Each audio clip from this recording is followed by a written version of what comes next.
Hey everyone. Have you ever come across the "this site can't be reached" error message while visiting a website in the Chrome browser on your Windows PC?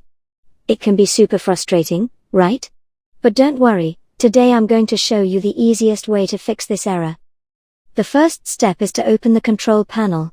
Simply go to the Windows search bar, type Control Panel, and open it. Once you're in, click on Network and Internet, and then head over to Network and Sharing Center. Here, you'll see your active network connection. Click on it, and then select Properties. Next, find Internet Protocol version 6, TCP/IPv6, and deselect it to disable it.